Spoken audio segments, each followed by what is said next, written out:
Eu quero começar esse terceiro e último bloco lendo junto com vocês o que está escrito em 1 João capítulo 1. Lembre-se que a pergunta com a qual nós terminamos o seminário anterior foi: o que é o pecado contra o Espírito Santo? Como é que eu posso rejeitar o Espírito Santo? Como é que eu posso evitar esse pecado? 1 João capítulo 1 e o verso 9. 1 João 1, 9. É um texto muito conhecido. E a Bíblia diz assim, 1 João 1, 9. Se confessarmos os nossos pecados, Ele é fiel e justo para nos perdoar os pecados e nos purificar de quanta injustiça? De toda a injustiça. Nós sabemos ou conhecemos histórias de pessoas que cometeram pecados terríveis, como Nabucodonosor, como o rei Manassés, e tantos outros mais contemporâneos, digamos assim, mas que foram alcançados pela graça de Deus, foram perdoados. E aqui a Bíblia diz que Deus é fiel e justo para nos purificar e nos perdoar de tudo, de todo o pecado, de toda a injustiça. Mas eu faço uma pergunta: será que haveria um pecado tão terrível, tão hediondo, que Deus diga, esse eu não vou perdoar? Vamos deixar Jesus responder isso. Vamos ver o que foi registrado no Evangelho de Mateus, no capítulo 12. Mateus, capítulo 12, versos 31 e 32. Cristo diz assim: portanto, eu vos digo, todo pecado e blasfêmia se perdoará aos homens, mas a blasfêmia contra quem? Contra o Espírito Santo não será perdoada aos homens. E se qualquer disser alguma palavra contra o Filho do Homem, ser-lhe-á perdoado. Mas se alguém falar contra o Espírito Santo, não lhe será perdoado, nem neste século, nem no futuro. Veja como isso é sério. Jesus está dizendo que quem cometer o pecado, a blasfêmia contra o Espírito Santo, não vai ser perdoado nunca mais. Acabou, a porta da graça fechada, está perdido completamente. Então, preciso saber o que é isso, porque eu preciso evitar esse tipo de pecado. Como é que a gente descobre? Vamos voltar um pouco ao passado e aprender lições do povo de Israel. Foram deixados alguns exemplos para que nós não incorramos nos mesmos erros e que nós aprendamos com alguns acertos. E um desses erros que o povo cometeu traz consigo esse conceito do pecado contra o Espírito Santo. E nós vamos abrir a Bíblia juntos no livro de Jeremias, e eu peço que você deixe aberta a Bíblia aí, porque nós vamos ler alguns versos de Jeremias, porque aqui nós vamos começar a entender o que é o pecado contra o Espírito Santo. Vamos começar pelo capítulo 7, versos 16 e 17. Olha uma coisa terrível que Deus diz para Jeremias, preste atenção, Jeremias 7, 16 e 17. Diz assim: tu, pois, isso aqui é Deus falando com Jeremias, tu, pois, não ores por este povo, nem levantes por ele clamor ou oração, nem me supliques, porque eu não te ouvirei. Olha que coisa terrível, Deus dizendo para Jeremias, não ora por eles, não vou te ouvir, não adianta orar por eles. Mas o que foi que aconteceu? Verso 17. Porventura não vês tu o que andam fazendo nas cidades de Judá e nas ruas de Jerusalém? Então Deus está falando, Jeremias, não ora, eu não vou atender sua oração, não vou te ouvir. Você não está vendo o que eles estão fazendo? E o que eles estavam fazendo de tão grave que ofendeu tanto a Deus que ele diz, nem ore por eles que não adianta. A resposta está no verso 18. Os filhos apanham a lenha e os pais acendem o fogo, e as mulheres preparam a massa para fazerem bolos à rainha dos céus e oferecerem libações a outros deuses para me provocarem a ira. O que eles estavam fazendo? Idolatria. E perceba aqui no verso 18 que a família toda estava unida nisso. Os filhos apanhavam a lenha, os pais acendiam o fogo, as mulheres prepararam a massa. Então, a família inteira estava no pecado da idolatria. Só que tem um detalhe aqui. Quantas vezes o povo de Israel se envolveu em idolatria? Foi a primeira? Não. E Deus sempre perdoou. Qual era a diferença agora? Porque Deus diz, não ora por eles que eu não vou ouvir a sua oração. Não adianta. O que aconteceu foi que Deus fez um apelo, como vários outros que ele fez em outras circunstâncias. E nós encontramos no capítulo 18 de Jeremias, um apelo, mais um apelo de Deus ao povo de Israel. E o apelo foi esse aqui. Jeremias 18, verso 11, diz assim, Deus de novo falando para Jeremias. Jeremias, fala agora aos homens de Judá e aos moradores de Jerusalém, dizendo assim, assim diz o Senhor, eis que estou forjando mal contra vós, e projeta um plano contra vós. Aí vem o apelo de Deus ao povo. Convertei-vos, pois, agora, cada um do seu mau caminho. Arrependei-vos, Cristo estava dizendo. E melhorai os vossos caminhos e as vossas ações. Esse foi mais um apelo de Deus ao povo de Israel. Se arrependam, melhorem os seus caminhos, mudem o seu rumo. E sabe qual foi a resposta do povo? No verso seguinte, o verso 18, de Jeremias 18. Olha só. Aliás, no verso 12, Jeremias 18, verso 12. Mas eles, o povo, dizem, não há esperança, porque andaremos segundo as nossas próprias imaginações, e cada um fará segundo o propósito do seu mau coração. Eles poderiam até não dizer isso com palavras, quem sabe, mas a forma de viver deles dizia exatamente isso. Não andaremos segundo a vontade de Deus, nós vamos fazer, entre outras palavras, aquilo que a gente quer, não importa a vontade de Deus. Então veja que o questionamento angustiado de Deus continuou. E várias vezes Deus apelava, inclusive tem outro apelo de Deus, lá atrás no capítulo 8, no verso 5, e aqui está a resposta do povo a Deus. E Deus questiona assim, Jeremias 8, 5, por que, pois, se desvia este povo de Jerusalém com uma apostasia tão contínua? E aí vem um detalhe importante nessa palavra, guarde ela, apostasia contínua. Deus continua angustiado e dizendo, o meu povo persiste no engano e não quer voltar. E aí eu pergunto, se eu não quero me arrepender, o que é que Deus pode fazer por mim? O que Ele pode fazer?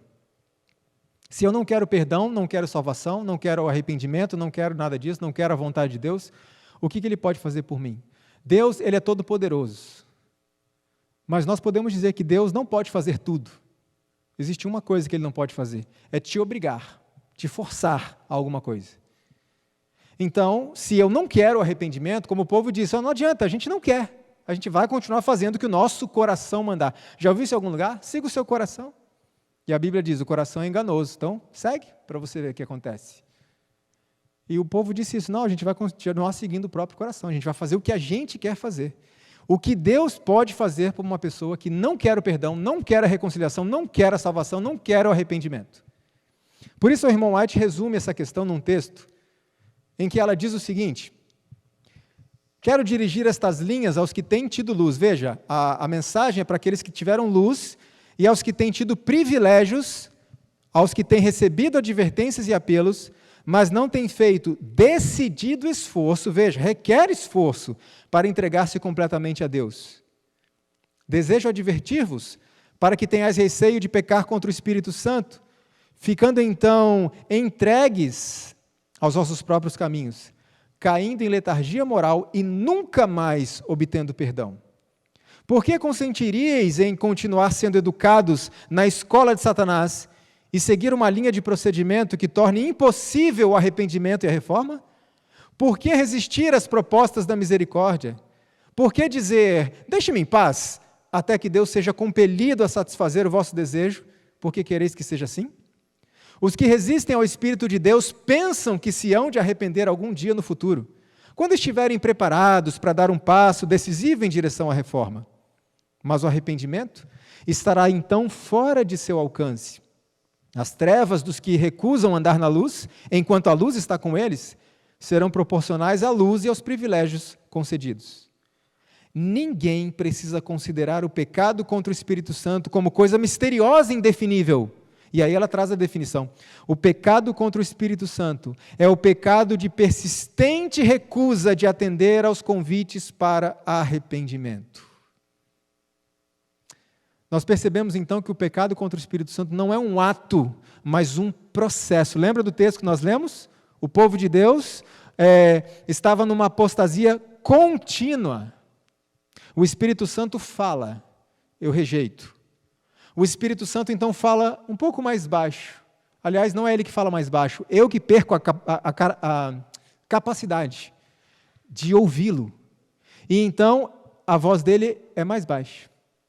E eu rejeito. E a voz dele é mais baixa. E eu vou rejeitando, até que há um completo silêncio da voz do Espírito Santo na minha consciência. pequei contra o Espírito Santo. Porta da graça fechada. Sou um homem perdido. Veja como o irmão White condensa, resume essa questão. A cada toque não atendido, torna-se mais fraca a disposição para abrir. A impressão do Espírito Santo que é hoje rejeitada não será tão forte amanhã. Não é, podemos dizer, que o Espírito Santo fale mais baixo, é que nós perdemos a capacidade, paulatinamente, de ouvi-lo, de discerni-lo, de compreendê-lo. Então não é um ato isolado, mas um processo que culmina com o afastamento definitivo do Espírito Santo. Certa vez, duras palavras foram dadas à tribo de Efraim por meio do profeta Oséias, quando ele disse assim, ou Deus disse ao profeta, ou por meio do profeta, Efraim está entregue aos ídolos, deixa-o. Amigos, quando eu li esse texto pela primeira vez, eu fiquei pensando, isso me arrepiou. Eu fiquei pensando em Deus dizendo isso. Leandro está entregue aos ídolos. Deixam. A advertência dos testemunhos, nós vimos que foram dadas aos que tiveram luz, aos que tiveram privilégios. E eu pergunto, será que o povo de Israel sabia que idolatria era pecado ou não sabia? Claro que sabia. Eles não tinham nenhuma dúvida disso. E qual foi a resposta deles a Deus, diante do apelo de Deus? Sabemos disso. Vamos continuar nisso. A gente sabe que é pecado, mas a gente quer continuar. Nos deixe em paz, foi a resposta deles. Então, se eu quero continuar no pecado, o que Deus pode fazer por mim? Me forçar a sair? Não, jamais. Deus é um cavalheiro, nunca fará isso. Agora, tem um ponto importante aqui para você pensar. A diferença entre aqueles que estão lutando contra o pecado, lutando contra a negligência da comunhão com Deus, porque é na comunhão com Deus que o pecado é vencido. Aqueles que estão em luta e tropeçam, não é desses que estamos falando. Estamos falando daqueles que estão confortáveis com o pecado, confortáveis com a sua situação pecaminosa, com a prática dos pecados na sua vida. Esses estão correndo um sério risco de pecar contra o Espírito Santo. Mas o povo de Israel disse mais. Lá no capítulo 44 de Jeremias, você vai ver que o povo de Israel não parou, não. Olha o que diz lá em Jeremias 44, versos 16 e 17. Preste atenção no que o povo disse a Jeremias. Olha só, verso 16. Quanto à palavra que nos anunciaste em nome do Senhor, não obedeceremos a ti. Espera aí. Então o povo de Israel tinha alguma dúvida se o que Jeremias dizia vinha de Deus? Está aqui, ó.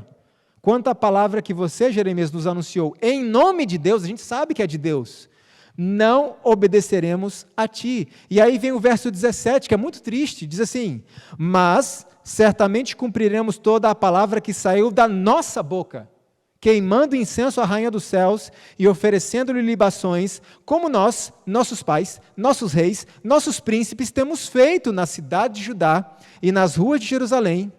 E olha o que mais eles disseram. E então tínhamos fartura de pão, e andávamos alegres, e não víamos mal nenhum. Olha o que o povo de Israel disse. Nós sabemos, Jeremias, que o que você está dizendo é de Deus, é a palavra de Deus, sabemos disso. Mas nós vamos continuar fazendo o que a gente quer, e o que temos feito nesses últimos tempos, e os nossos pais, príncipes, etc. E você quer saber, Jeremias? Quando nós estamos na idolatria e no pecado, nós somos mais alegres, não é isso que está escrito aqui? E outro detalhe, Jeremias, nós não vemos mal algum. Vamos traduzir isso aqui para o nosso tempo? Jeremias, não tem nada a ver. Não tem nada a ver. E muitos pensam assim hoje, Deus não vai me condenar por causa de uma coisa tão pequenininha. Não vejo mal nenhum. Não tem nada a ver. O triste é que Adão e Eva mantiveram essa ideia em sua mente. Não é possível que todos esses males, essas desgraças que Deus está dizendo, vão acontecer por causa de um simples fruto. Uma coisa tão pequena. Ninguém vai morrer por comer uma frutinha. Aliás, fruta é saudável, faz bem para a saúde, ninguém vai morrer por causa de uma frutinha. E, na verdade, esse pensamento revelava um reflexo das próprias palavras do diabo. Deus disse, mas não é assim não tem nada a ver. Aliás, isso que Deus disse para não comer, é bom para você. Não tem nada a ver. Trazendo para a nossa realidade hoje. Ninguém vai morrer por assistir um filminho. E aqueles que não assistiram o seminário do Raul, procurem aí, assistam, em relação ao cuidado com a nossa mente. Ninguém vai morrer por assistir um filminho, uma novelinha. Ninguém vai morrer por comer isso, por comer aquilo. Ninguém vai morrer porque usa isso ou usa aquilo, essa ou aquela roupa. Ninguém vai morrer por causa de uma fofoquinha, faz parte, é coisa cultural. Certo dia eu vi um homem aí, um grande filósofo, muito admirado pelos brasileiros, e ele dizia que fofoca é bom, porque a fofoca, ela aproxima as pessoas. Hã? Então muitos estão dizendo, ninguém vai morrer por causa de um palavrãozinho, ou uma caluniazinha, falar do irmãozinho ali. Não, mas é aquela velha história, falem mal, mas falem de mim, o irmão gosta, né, que falem mal dele. Ninguém vai morrer por causa de uma pornografiazinha, é coisa básica, faz parte da sexualidade humana. Ninguém vai morrer por causa disso, ninguém vai morrer. E muitos não percebem que esse pensamento reflete as palavras do próprio diabo. Certamente não morrerás. Pode tomar do fruto, não se preocupa com isso não. Então, facilmente nós criticamos os erros dos nossos irmãos do passado e não paramos para pensar. Muitas pessoas dizem, Eva, miserável, por que foi pegar aquele fruto? Olha o que está acontecendo. E a gente não percebe que temos diante de nós árvores do conhecimento do bem e do mal o tempo inteiro para fazermos escolhas. E muitas vezes eu chego à conclusão de que se eu estivesse no lugar de Adão lá atrás, eu teria feito a mesma coisa. Como é que eu sei? Quando eu faço a mesma coisa nas decisões de hoje. Então não empurre o erro para o irmão. O apóstolo Paulo fala, examine a si mesmo. Agora, mais facilmente do que a gente critica os erros dos irmãos do passado, a gente repete os mesmos erros. E o Espírito Santo, ele vai se afastando, vai se afastando, vai se afastando, mas ele continua atuando, mas o meu discernimento é embotado, eu não consigo mais perceber. Até quando o Espírito continua atuando? Ninguém sabe. Por isso o atender é tão urgente, é tão importante, porque todos nós teremos nossa última chance. Pode ser duro o que eu vou dizer, mas a minha última chance pode ser hoje. Pode ser hoje. Então, quando eu insisto definitivamente na minha rebeldia deliberada, como Israel fez, o Espírito finalmente se retira de mim e não volta nunca mais. Qual é o resultado? Porta da graça fechada, pecado contra o Espírito Santo, que Cristo disse, não será perdoado nunca mais. A irmã White disse o seguinte, não é Deus que cega os homens ou lhes endurece o coração. Envia-lhes luz para lhes corrigir os erros e guiá-los por veredas seguras. É pela rejeição dessa luz. Veja, a mensagem não é para pessoas que não tiveram oportunidade de ter a luz, mas para aqueles que tiveram. É pela rejeição dessa luz que os olhos cegam e o coração se endurece. Muitas vezes, o processo é gradual e quase imperceptível. A luz chega até a alma por meio da palavra de Deus, de seus servos ou diretamente por seu espírito. Mas quando um raio de luz é rejeitado, dá-se o parcial entorpecimento das percepções espirituais e a segunda revelação da luz é menos claramente discernida. Assim, aumenta a treva até que se faz noite na alma. Porta da graça fechada. Uma vez que o Espírito Santo é quem me convence do pecado, se ele se retira definitivamente da minha vida, quem é que vai fazer esse trabalho? Ninguém. E é nesse momento que eu passo a considerar o pecado normal, natural, aceitável, recomendável. O rei Davi, ele foi um homem de Deus, um homem segundo o coração de Deus, quando estava nos caminhos de Deus. E eu fico tão feliz vendo a experiência de Davi, porque mais adiante, depois da morte de Davi, depois de algum tempo, é dito de um dos reis de Israel, que não fez o que era bom aos olhos do Senhor, é dito na Bíblia que esse rei não foi perfeito como foi Davi. Davi foi perfeito? Mas Ezequiel 33 responde, o ímpio se desvia, passa a praticar o que é justo, o Senhor o perdoa, o Senhor o cobre com seu manto, e o que ele fez de errado é como se ele nunca tivesse feito. Por isso que Davi foi chamado perfeito na Bíblia.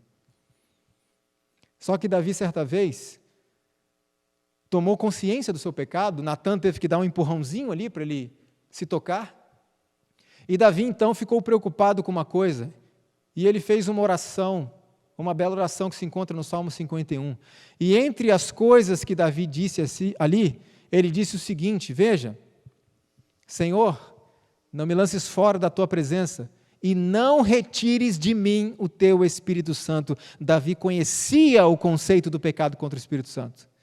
Ele sabia o que era isso. E Deus atendeu a essa oração, porque Davi se arrependeu verdadeiramente. Mas o mesmo não pode ser dito de Saul. Saul tinha tudo para ser um grande herói da fé. Tudo. Começou muito bem. Mas foi se afastando de Deus, e a irmã White diz que ele ainda tinha, apesar do seu afastamento de Deus, ele ainda tinha oportunidade de salvação. Mas a oportunidade dele cessou definitivamente quando ele foi buscar aquela feiticeira de Endor. Quando ele entrou ali, ele pecou contra o Espírito Santo. A irmã White diz que Deus não falava com ele mais, então ele foi buscar luz de um aliado de Satanás. Sabe qual foi o resultado? A palavra de Deus revela da seguinte forma, veja, e o Espírito do Senhor se retirou de Saul.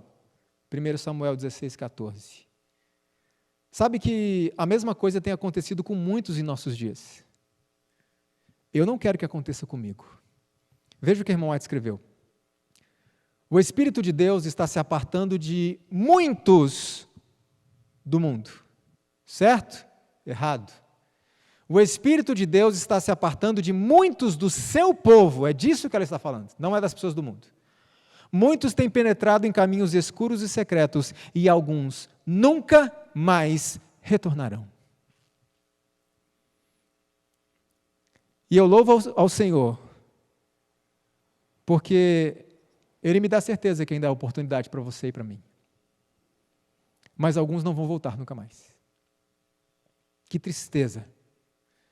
Mas eu posso dizer que para muitos o convite ainda é estendido. Para você que me assiste, o convite ainda é estendido nas palavras do apóstolo Paulo, que diz assim: hoje, se ouvirdes a sua voz, não endureçais os vossos corações. Por que esse apelo de Paulo? Porque Paulo sabia que chegaria o último convite, o último. Um dia vai ser o último. Por isso Paulo diz: hoje, meu irmão, hoje, não endurece seu coração. Sabe o porquê dessa urgência? No tempo de Noé, a sociedade se corrompeu de tal forma que Deus precisou destruir o mundo. E não foi um ato que alegrou o coração de Deus, obviamente. Deus precisou destruir aquele mundo, mas Ele deu uma oportunidade para aquele povo. E veja como a Bíblia relata. Então disse o Senhor: não contenderá o meu espírito para sempre com o homem. Então Deus disse: 120 anos. É o que vocês vão ter. E durante 120 anos, Noé pregou e pregou e pregou. E aquele povo rejeitou de tal forma que na arca só 8 pessoas entraram. Evidentemente, a revelação nos traz a informação de que havia pessoas que se converteram com a pregação de Noé, que ajudaram na construção da arca, mas que morreram antes de vir o dilúvio. Mas, finalmente, quando veio o dilúvio, somente 8 pessoas se salvaram. 8 pessoas. O meu espírito não vai contender para sempre com o ser humano. É como se Deus estivesse me falando: Leandro, por favor, atenda ao convite, porque o meu espírito não vai contender contigo para sempre.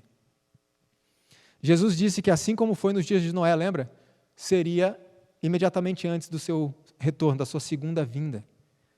A porta da arca se fechou, não abriu nunca mais. E enquanto as pessoas estavam lá se divertindo, fazendo suas atividades, a porta da arca fechou, a porta da graça fechou, e elas não se deram conta disso. Até quando? Até começar a chover. Do mesmo jeito, no fim dos tempos, vai ser como nos dias de Noé. Quando a porta da graça se fechar, ninguém vai perceber. As pessoas vão continuar com as suas atividades rotineiras, sem saber que a oportunidade de salvação acabou. E eu repito que a sua última chance pode ser hoje. Pode ser hoje. O Espírito de profecia diz mais a respeito disso. Alguns têm brincado com a misericórdia que lhes é oferecida. O Espírito de Deus não será para sempre ofendido. Olha como isso aqui é triste e solene também. Ele se retirará caso seja ofendido por um pouco mais de tempo.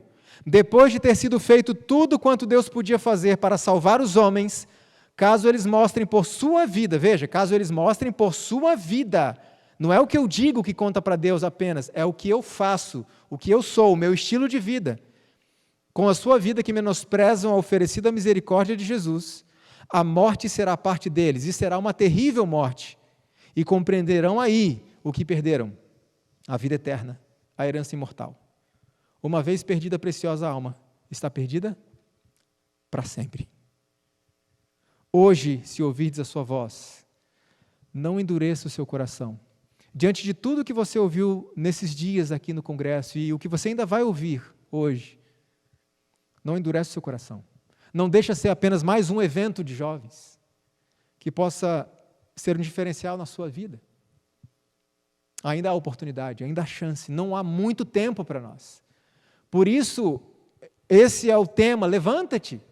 O tempo está passando, levanta-te. Ellen White diz mais a respeito desse assunto. Deus opera pela manifestação de seu Espírito para reprovar, como nós vimos no seminário anterior, reprovar e convencer o pecador. E se a obra do Espírito é finalmente rejeitada, nada mais há que Deus possa fazer pela alma. O último recurso da misericórdia divina foi empregado. O transgressor desligou-se de Deus. E alguns podem estar se perguntando, mas Leandro, por quanto tempo o Espírito Santo vai continuar falando ao meu coração? Eu não sei. Por isso o apelo de Deus é hoje, se ouvirdes, atende. Eu não sei. Todos nós vamos ter nossa última oportunidade. A minha pode ser hoje. Agora, se você e eu desejamos realmente e buscarmos, a graça de Cristo é nos oferecida, gratuitamente, por isso se chama graça, é gratuita. Veja só o que o Espírito de Profecia diz ainda. O Espírito Santo trabalha aqueles que desejam ser trabalhados, molda os que desejam ser moldados, cinzela os que desejam ser cinzelados, esculpidos. O Espírito Santo vai trabalhar no coração e na mente daquele que quer ser trabalhado. E o querer não é verbal, eu quero. O querer é a nossa reação, é a nossa atitude diante disso. Um dia eu fui procurado por um jovem à saída da igreja, depois de eu ter pregado esse sermão, e ele me disse assim: Leandro, será que alguém que está nesse caminho do pecado contra o Espírito Santo, será que pode voltar atrás? E eu li para ele um texto que eu quero compartilhar com você agora. Preste atenção nisso. Nenhuma alma é abandonada por Deus, enquanto houver qualquer raio de esperança quanto à sua salvação. Você entendeu? Deus não abandona nenhuma alma enquanto tiver um mínimo raio de esperança quanto à salvação. Aquele que está caminhando para cometer o pecado contra o Espírito Santo, pode voltar? Sim, pode voltar. Um dia uma mãe me procurou. E essa mãe, conversando comigo lá fora em lágrimas, ela dizia assim: Leandro, eu estou desesperada, angustiada, por favor, me ajude. E eu: o que foi, mãe? Eu oro pelo meu filho há 18 anos. 18 anos, meu filho não volta para a igreja. E eu estou com medo de que o Espírito Santo, 18 anos falando com ele, eu estou com medo de que o Espírito Santo já tenha abandonado meu filho. É tempo demais para rejeitar o Espírito Santo. E eu disse a ela o seguinte: nosso papel não é definir por quanto tempo o Espírito Santo vai falar. Não precisamos estar ansiosos por isso. Por quanto tempo ele vai falar comigo, ele vai falar com outro e com outro. Não, isso não nos foi revelado. Não temos que estar ansiosos quanto a isso. Nós não sabemos a resposta. Eu não tinha resposta para dar àquela mãe: olha, o Espírito Santo já se retirou, o Espírito Santo não se retirou, porque o Espírito Santo só vai falar mais 6 meses para o seu filho, tá? Não, eu não tenho essa resposta e ninguém tem essa resposta além de Deus. O que eu disse para ela é: continue orando. Continue orando. Porque eu já vi histórias de mães que oraram durante 35 anos e morreram sem ver o filho de volta. Mas quando elas chegarem ao céu, elas vão ver o filho. Porque algum tempo depois da morte dessa mãe, o filho voltou para a igreja. 35 anos. E o filho voltou para a igreja. A senhora orou 18. Continua orando, que seja por 50, 100, 200 anos. Nosso papel é orar, é clamar a Deus. Nosso papel é nos rendermos à operação do Espírito Santo, nos colocarmos na circunstância favorável para que Ele haja. Nosso papel não é tentar identificar. E tem muitas pessoas, infelizmente, no nosso meio hoje, que olham para os irmãos e dizem: aquele ali não tem mais jeito. Pensa comigo, Israel matou Cristo. O que pode ser mais grave do que isso? E você conhece a profecia de Daniel e sabe que mesmo depois de ter matado a Cristo, Israel teve mais 3 anos e meio de oportunidade. Não diga que uma pessoa não tem jeito. Continua orando. Não é o nosso papel decidir quando o Espírito Santo se cala. continue orando. E um dia, um outro jovem me procurou. Eu recebo muitas mensagens de jovens. Eu tenho um carinho muito especial pelos jovens, apesar de eu não fazer mais parte dessa faixa etária. Muitas pessoas perguntam, Leandro, você e sua esposa têm filhos? E eu costumo dizer, sim, nós temos. Quantos? Centenas. Nós não temos os nossos filhos biológicos, mas nós temos muitos filhos espalhados por esse mundo. Jovens que nós, há algum tempo, alguns até há anos, cuidamos, orientamos, acompanhamos. Nós temos até pessoas que nos chamam de pais, até hoje. Temos uma jovem chamada Sônia, não sei se a Sônia vai assistir esse vídeo, mas Sônia, um abraço para você. A Sônia um dia nos escreveu e disse, vocês poderiam ser os meus pais? A Sônia mora na África, vive na África. E eu disse, sim, mas o que isso quer dizer na cultura de vocês? Ser os pais? Não, a pessoa que vai me acompanhar espiritualmente, vai acompanhar minha carreira espiritual, vai me ajudar, vai me aconselhar. Meus pais, nessa época ela tinha apenas 15 anos.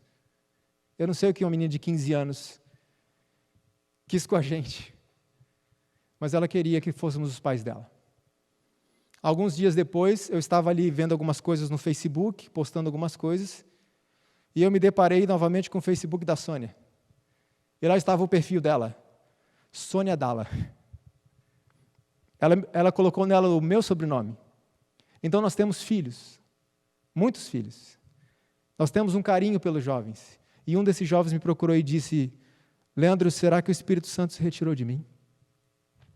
Será que eu ainda tenho chance? Eu estou preocupado com isso. E eu disse a ele, você está preocupado com isso? E ele disse, sim, eu estou muito preocupado. E se eu disser que o Espírito Santo não se retirou de você, o que você faria hoje? Ele disse, eu ia tratar de atender a voz dele. Eu ia fazer mudanças na minha vida, eu ia buscar a Deus e isso. Eu falei com ele, você tem esse desejo de fazer isso? Sim, eu tenho esse desejo. Eu quero fazer isso. Mas eu temo que o Espírito Santo tenha me deixado.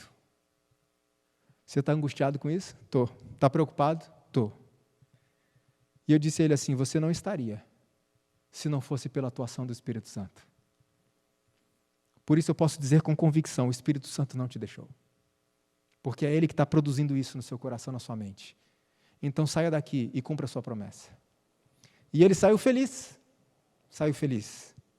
A irmã Ati nos traz um texto que também nos alegra o coração e nos dá esperança, que diz assim, que nenhuma alma fique desalentada, triste, desanimada, desmotivada com essa apresentação do assunto. Não desfaleça ninguém que esteja empenhado em fazer a vontade do Mestre. Esperai em Deus. O Senhor Jesus tornou evidente que tem infinito apreço por vós. Cristo não precisa mais de provas de que Ele nos ama. Ele deixou o seu trono real, deixou suas cortes reais, revestiu sua divindade com a humanidade e teve uma morte ignominiosa, ou seja, vergonhosa sobre a cruz do Calvário, para que pudesseis ser salvos. Então, não desanime, não desista, levante-se. Mas, Leandro, se o Espírito Santo se retirou, não pense nisso. Levante-se. E se você está preocupado, é porque é Ele que está falando com você. Então, se levante. E sejamos gratos a Deus, porque nesta tarde Ele nos concedeu mais uma chance. Mais um dia pode ser a última. Eu enfatizo muito essa questão, parece muito duro e meio forte, né? Meio exagerado. Hoje pode ser só a última chance. Por que eu enfatizo muito isso? Porque para muitas pessoas hoje foi a última chance, foi o último dia.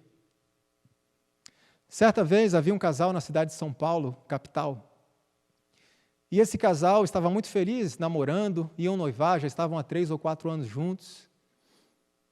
E um dia esse casal foi a um culto de sexta-feira à noite. Adventistas do 7º dia, um culto especial de oração na sexta-noite. E nesse culto, eles participaram das atividades, ao final eles se despediram na porta da igreja. Aliás, não. O namorado levou a moça em casa, né, logicamente, deixou ela em casa e disse, olha, amanhã eu passo aqui para te buscar para a escola sabatina, tá bom. No dia seguinte, no horário marcado, o rapaz não apareceu. Então a moça, preocupada, mandou mensagens para ele. Ele não respondia, não atendia o celular. Então ela disse: pai, vamos para a igreja, e ele deve ter se atrasado, ele encontra a gente lá. Tá bom, foram. Escola sabatina aconteceu, o culto aconteceu, e nada do rapaz aparecer. Ela disse: pai, vamos na casa dele então para ver, de repente ele está doente, passou mal hoje, a gente pode dar uma ajuda. E então eles foram. Chegando no portão da casa do rapaz, lá estava o carro na garagem. Eles acharam estranho, chamaram, ninguém atendeu. O pai então pula o muro, bate na porta, ninguém atende. O pai então dá a volta pela casa, tentando achar alguma brecha, e encontra uma janela que estava aberta e dava para o quarto do rapaz. E quando o pai daquela garota olha para dentro, o rapaz estava deitado na cama. E ele pensou: não é possível, está dormindo até agora? O pai chamou, e o rapaz não respondeu. Então o pai pulou a janela, sacudiu o rapaz, e foi quando o pai daquela garota percebeu que o rapaz estava morto. Chamaram o SAMU. O SAMU chegou, a médica deu uma rápida examinada e disse: olha, ele morreu, foi um infarto fulminante na madrugada, e como vocês podem perceber, ele está deitado serenamente, com o cobertor em cima, não tem nenhuma marca de luta, de sofrimento. Ele deitou, a alguma hora da madrugada teve um infarto fulminante, simplesmente apagou. Eu pergunto, imagine que aquele jovem estivesse naquele culto de quarta-feira à noite, e quando o pregador dissesse a mesma coisa que eu disse aqui: todos terão a última oportunidade em um dia, e hoje pode ser a sua. Se ele tivesse falado: imagina, hoje é a minha última oportunidade, eu tenho que acabar minha faculdade, tenho um monte de coisa para fazer, eu tenho certeza que eu não morro hoje não, fique tranquilo. Se ele tivesse dito isso, o que teria acontecido? Aquela foi a última chance dele. E você deve se perguntar: de onde você tirou essa história? Porque aquele rapaz era meu amigo. Nós estudamos juntos no NASP, moramos juntos. Tinha só 30 anos, não era para morrer ainda. Estava muito jovem para isso. Mas aquela sexta-feira foi a última da vida dele. Eu não sei o que aconteceu naquele culto. Não sei se ele decidiu, se ele não decidiu, deixou para depois. O que eu sei é que a oportunidade dele acabou naquele dia. Eu tenho esperança de ver o meu amigo no céu. Tenho esperança, não a certeza, porque o coração é de Deus. O julgamento é dele. Mas eu tenho esperança de revê-lo um dia. Mas, depois que isso aconteceu, eu comecei a pensar em mim e na minha vida, em tudo aquilo que ainda tenho para mudar, porque hoje pode ser a minha última chance. Eu quero ler um texto com vocês, está no livro de Tito, capítulo 2, versos 11 a 14, porque é um texto que alegra o nosso coração. É um texto que nos dá esperança, motivação, para continuarmos nessa caminhada. Tito, capítulo 2, versos 11 a 14. Diz assim: porque a graça salvadora de Deus se há manifestado a todos os homens, ensinando-nos que, renunciando à impiedade e às concupiscências mundanas, vivamos neste presente século sóbria e justa e piamente, aguardando a bem-aventurada esperança e o aparecimento da glória do nosso grande Deus e nosso Salvador Jesus Cristo, o qual se deu a si mesmo por nós para nos remir de toda a iniquidade e purificar para si um povo seu, especial, zeloso e de boas obras. De novo os dois aspectos. Identidade, um povo zeloso, seu, um povo puro e de boas obras, a nossa missão. A graça se manifestou a todos, e como eu posso ter o Espírito Santo então em minha vida, agindo em mim? Jesus responde numa parábola, e ele diz o seguinte nessa parábola: peça, e vocês vão receber. Peça. Então, Leandro, eu tenho apenas que pedir o Espírito Santo? É o melhor que eu posso fazer. Peça, implore, apele e coloque-se numa circunstância favorável para que Deus responda essa oração. Peça, implore, apele a Deus como Jacó fez, uma noite inteira em luta com Deus, Clame pelo Espírito Santo. Sabe por quê? Olha só esse texto. Porque o nosso Pai Celestial está mais disposto a dar o seu Espírito Santo àqueles que lhe o peçam do que pais terrenos o estão a dar boas dádivas a seus filhos. Cumpre-nos, porém, mediante confissão, humilhação, arrependimento e fervorosa oração, não é aquela oraçãozinha de manhã e à noite, não. Corresponder às condições estipuladas por Deus em sua promessa para conceder-nos sua bênção. Só podemos esperar um reavivamento em resposta à oração. Ela diz mais, e esse é o texto com o qual eu concluo a mensagem. A descida do Espírito Santo sobre a igreja é olhada como estando no futuro. É, porém, o privilégio da igreja tê-la quando? Agora. Como? Buscai-a, orai por ela, crede nela, como eu disse, porque se você não crê, não adianta. Precisamos tê-la e o céu espera para concedê-la. Louvado seja o Senhor por isso. Não é que Deus precisa nos conceder o seu Espírito, não é apenas isso. Deus quer. Deus quer nos conceder o seu Espírito, é o que Ele mais espera. Ele está mais ansioso a nos conceder o Espírito do que os pais estão de dar coisas boas para os seus filhos. Por que Ele não concede? Porque a gente não pede, porque a gente não clama, porque a gente pede emprego, a gente pede cura, a gente pede um monte de coisas, e que não é pecado. Deus é nosso Pai. Mas a gente não pede o Espírito. E muitas vezes pede, mas não se coloca em circunstância favorável para que a resposta venha. Peça ao Espírito Santo, clame, limpe as suas vias, as suas avenidas da alma, para que o Espírito então possa trabalhar. E o céu derramará abundantemente o Espírito Santo na chuva serôdia. Eu quero participar disso. Você também quer. Então levanta. Comece a trabalhar. E eu sei que o Espírito Santo tem poder para fazer o que for preciso, o que for necessário, na minha e na sua vida. Até o que parece impossível, Ele pode fazer em mim e em você. Louvado seja o Senhor por isso. Hoje, se ouvides a sua voz, não endureça o seu coração. Curva a sua fronte, onde quer que você esteja. Se você quiser se ajoelhar, fique à vontade também. Nós vamos concluir com uma oração. Querido meu Pai que estás nos céus, nós te agradecemos, Senhor, por mais uma chance. Que misericórdia, Senhor. Muito obrigado. O Senhor conhece a cada um de nós, o Senhor sabe das nossas falhas. Cada um de nós pode ter um ponto fraco diferente, mas todos nós temos nossos pontos fracos.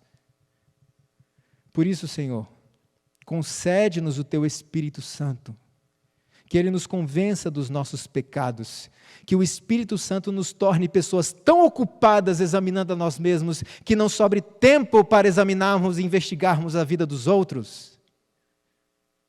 Concede-nos o Espírito Santo.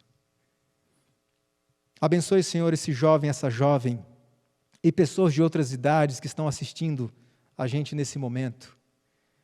Por favor, derrama o Teu Espírito sobre esses lares. Por favor, Senhor, levanta a Tua juventude, o tempo está passando. Cristo tem pressa. E, Senhor, nós também temos, porque não suportamos mais este mundo.